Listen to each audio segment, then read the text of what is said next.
Preface to the Second European Edition of A Voice of Warning and Instruction to All People, or An Introduction to the Faith and Doctrine of the Church of Jesus Christ of Latter-day Saints, by Parley P. Pratt. This audio recording is a Cumorah Commons production and is in the public domain. Preface to the Second European Edition. When the following work was first published in America, in 1837, it was but little known, and seemed to meet with little or no encouragement. Months passed away, and very few copies were sold or read. But, to the astonishment of the author, it worked itself into notice more and more, by the blessing of God, and by virtue of its own real merits, till, in 2 years, the first edition, consisting of 3,000 copies, was all sold, and many more were called for.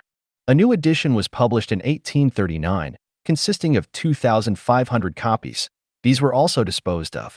Other 3 editions have since been published, making in all 13,000 copies now disposed of, and the demand is still increasing both in America and Europe. It has already found its way into most of the American states and into the provinces of the Canadas, as well as many parts of England, Scotland, Ireland, and Wales. It has visited the cottages of the humble and the parlors of the great, and from the best information we have on the subject, very few have risen from its perusal without a deep and settled conviction of the truth of its principles. The author has now in his possession the testimony of hundreds of people from different states and nations, all bearing witness that this work has been a means, in the hands of God, of saving them from infidelity, from sectarian error and delusion, and of guiding them into the light of truth. All these considerations, and an intense desire to impart the truth to mankind as widely as possible, have induced the author to send forth this new edition, which he greatly desires may prove a blessing to thousands who are yet groveling in darkness and superstition, and lead them to the true fold of God. If there be anything to admire, or anything praiseworthy in this work, the author has no claim to the honor or the praise. It is justly due to him who is the source and fountain of all truth. The author was a husbandman, inured to the plow, unpolished by education, untaught in the schools of modern sectarianism, falsely called divinity, reared in the wilds of America, with a mind independent, untrammeled, and free. He drank of the pure fountain of truth, unsullied and unmixed, as it unfolded in majesty of light and splendor from the opening heavens in all the simplicity of its nature.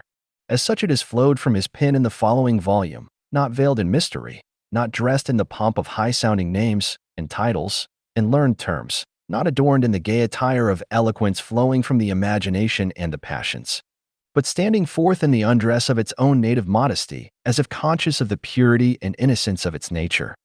He is indebted not only to the Spirit of truth for the principles contained in this work, but also to several men, who have been made the instruments in the hands of God to reveal the knowledge of God to this generation, and to be the founders and leaders of the Church of Jesus Christ of Latter-day Saints. Among the foremost of these, he would make honorable mention of President Joseph Smith, by whose instrumentality most of these glorious truths, so well known to the ancients, have been restored to the knowledge of the world, and whose zeal, labors, sufferings, and subsequent murder will stand forth as a bright memorial to all succeeding ages, and be celebrated by happy millions yet unborn. With an assurance that the principles of this work will yet prevail over the whole earth, this new edition of the Voice of Warning is now sent forth, and should the author be called to sacrifice his life for the cause of truth, he will have the consolation that it will be said of him, as it was said of Abel, namely, he, being dead, yet speaketh. Parley P. Pratt.